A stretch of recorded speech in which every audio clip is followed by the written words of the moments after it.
Hi, my name is Maia Otarashvili. I'm a research fellow at the Foreign Policy Research Institute, and today I'm joined by my colleague Max Hess, who is a Central Asia fellow here at FPRI. Thanks for joining me, Max. Thank you so much for having me. I look forward. So today we will be talking about an article you and I have co-written for FPRI, and it's about a major infrastructure project or possibility of it in the Caucasus. We know that Georgia has long tried to establish itself as a major transit hub connecting Europe and Eurasia, and if it did so, it would take advantage of its rather convenient location on the Black Sea coast and in the Caucasus region. One of the missing puzzle pieces here has always been a deep sea port.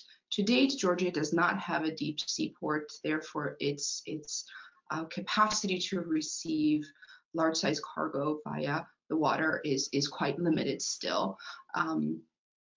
Some of the recent governments have tried to remedy this, namely Misha Saakashvili's government tried to build a deep sea port named Laziga. This project was shut down as Misha was voted out of power. And shortly thereafter, Georgia announced a new deep sea port project, this time named Anaklia, and under the leadership of billionaire oligarch Bidzina Ivanishvili and his Georgian Dream Party. Although this project was very much led by the private sector.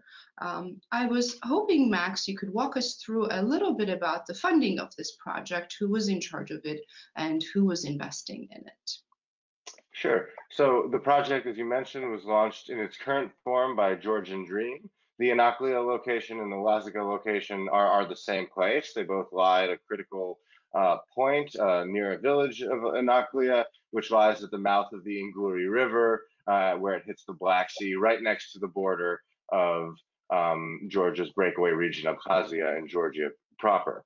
Now, the funding really came about when the current government launched its tender process around 2014, when I first began to speak of it, and then ultimately awarded it in 2016 to a consortium led by a US firm, Conti International, as well as a Georgian company, TBC Holdings, the founders of which, primarily Mamukha Hazaradze, are very prominent businessmen in Georgia who run one of its largest banks and are key players. There had been a very contested process for this tender. A Chinese firm, Power China, together with another Georgian businessman, had also submitted a tender, but ultimately it was awarded in favor of the TBC Conti Holdings.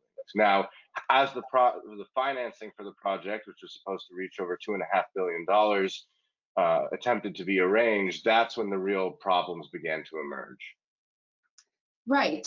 So based on the way we were speaking about this project in the past tense, it's clear that this is a no-go. So for the second time, Georgia's attempt at having a deep sea port has failed. So we go into some of these reasons in our FPRI report, and some of the reasons are not quite known. There is a lot of speculation around this. This has been a rather scandalous project in Georgia over the past year or two, and it has also become deeply politicized. And your expertise in this area has been really useful because we're also dealing with a major arbitration case. So I wanted to ask you to tell us a little bit about the issues with the TBC holding group first, sure. And then we should go into the arbitration discussion as well. Great.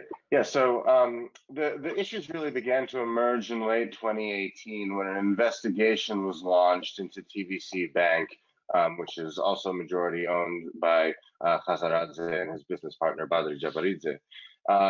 This investigation had to do with a 10-year-old transfer of some loans and equity in the company that was done in the aftermath of Georgia's conflict and then the global financial crisis in 2009.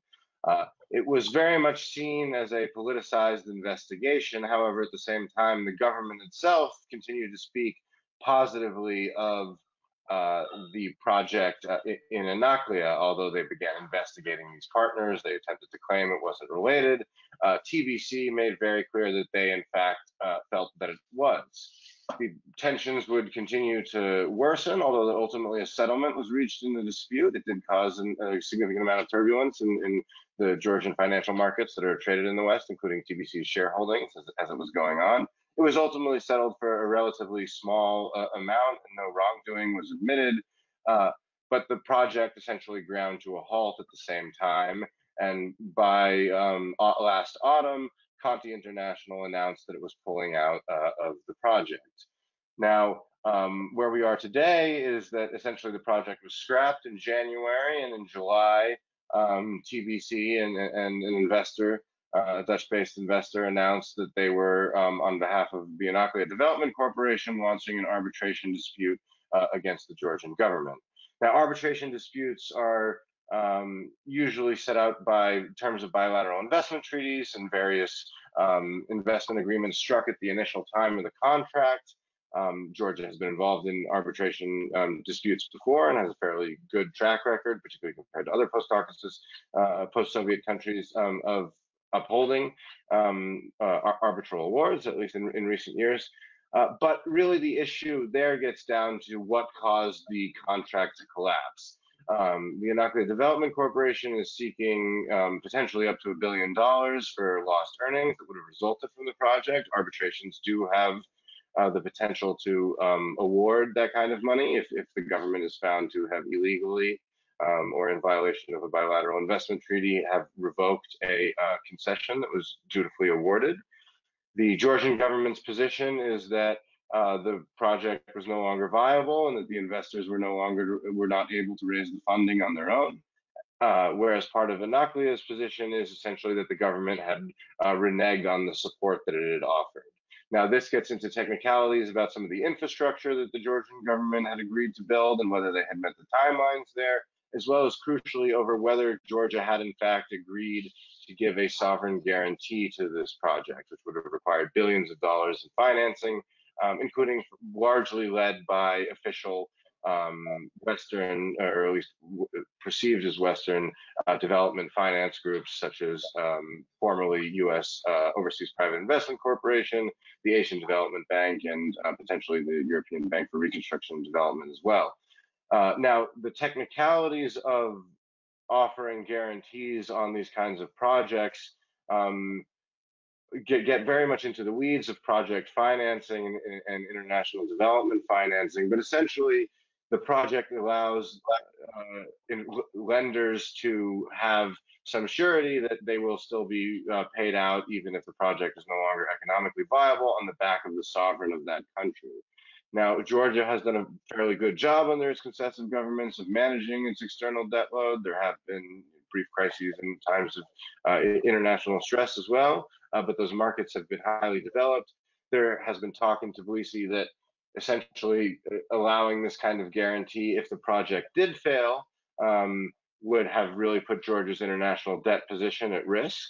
There's certainly an argument to be made there, but that is essentially what the two sides will be hashing out in arbitration. Now, normally, however, it is worth stressing that when a project of this size gets to the stage of development and finance raising, that usually those sovereign guarantee issues are hammered out well before time.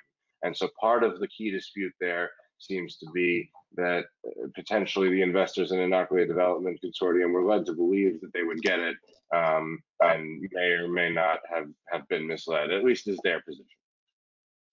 And do you think it will be important for them to provide some sort of proof that they understood the sovereign guarantee would be given by the government? I mean, if they had written documents saying that the Georgian government agreed to give a sovereign guarantee and then reneged it, that would be a strong argument in their favor in the arbitration case. Now, exactly how arbitral awards are handed out and how arbitral panels reach the decisions is perhaps an issue for another time. But overall, the claim is really on that. And then also, very important to establishing that is if the Georgian government really did drag its feet, as they also argue, with regards to building some of the infrastructure there. Now, it will one of the other really interesting angles to this is whether they will attempt then in the arbitration case to argue that the investigation of TBC Bank was evidence of a political harassment campaign. Since then, we've seen Khazaradze and Japaridze set up a new political party in Georgia named Layla, which they launched in late last year. So far, from my view, it hasn't made a significant impact in the polls, but Georgia has changed its election system to a 1% threshold for the upcoming parliamentary elections in October. So it is likely they should at least get some representation there. So exactly how much this arbitral court is it's really going to have to deal with some very in the weeds issues in Georgian politics. And so far, as you pointed out, exactly what was known about whether the government offered that, we can only read in between the lines of statements, and then how the election is going to play out is going to be another potentially very interesting idea there as well. That's right. As you mentioned, Georgia has parliamentary, highly politicized environment and parliamentary elections coming up in October. And if you listen to the founders of Lelo, Anaklia was definitely a victim of the current government. And there has also been much speculation about Russia's interests, Russia's involvement, and that has led to plenty of conspiracy theories there. But there are two other sides that are, I think, really important in terms of the international actors. One is the U.S. involvement. You mentioned that the Conti Group, an American company, was involved. Also, SSA Marine, a port operator out of Seattle. And earlier on, there was much talk of China having a bigger role in this project than it ended up having. So let's talk about the geopolitics of this project and why it is in Georgia's interest to perhaps build such a port, and why such a diverse array of investors perhaps would benefit Georgia's geopolitical interests. Sure. The Chinese angle, I think, is particularly important. As we mentioned earlier, a state-owned Chinese company did bid for the tender as well. There's been some other Chinese investment in Georgia, and Georgia sits very much along this key Silk Road corridor that is at least under the One Belt, One Road program, which Beijing talks about less in those terms today than it did a few years ago, is very key. And even if under the Trump administration and with the trade war with China, we see this retrenchment, the sort of global story of growing east-west growth will likely continue, whether ultimately Beijing is successful or not. Communist China is not the Soviet Union. They are looking to really expand trade with countries. So even if the trade wars between the U.S. continue, these contested spaces will remain very important going forward. That being said, as trade between China and the West has grown and will likely under all circumstances remain a significant component of the global economy going forward, Georgia has the benefit of having a free trade agreement both with the European Union and with China. Not many other countries have that, particularly in its geopolitical environment. There's the Novorossiysk port in Russia, where a lot of trade goes by now. But China, if you look simply at their investments across the Silk Road, it's very clear that they prioritize Central Asia, building infrastructure out there, and almost, although they have good relations with Moscow, developing their own paths forward. I think it's pretty clear, therefore, why China was interested in developing Anaklia itself. And I think it would have been really quite a geopolitical game changer, because Moscow making moves around Abkhazia when there's a Chinese interest there versus a US interest as it attempts to maintain good relations with China, given Anaklia's location, as we mentioned, just on the Abkhaz frontier, that would really kind of change things. For the US, it's also very important, though, to support Georgia's economic growth. That is, Georgia has traditionally had very broad bipartisan support. We have seen Pompeo and the current administration talk about the importance of Georgia's pro-Western path, although we've perhaps seen more criticism of Ivanishvili's government than we ever did of Saakashvili's government, and that may be a result more of U.S. political dynamics rather than Georgian ones itself.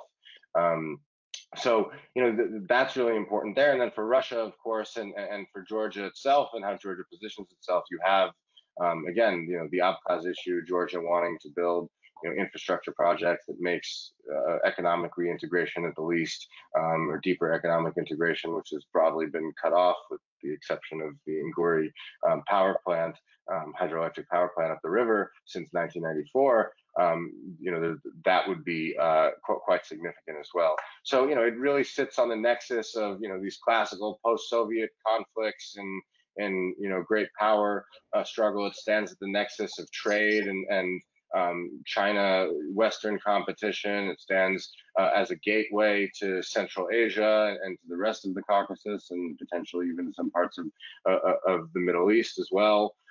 So, the geopolitical angle, I think, really can't be stressed enough. It may be a sleeping fishing village now, but of course New York and many other places were sleeping fishing villages before they became the heart of geopolitical interests hundreds of years ago. And Anaklia, well, I'm not predicting that it will become a giant city.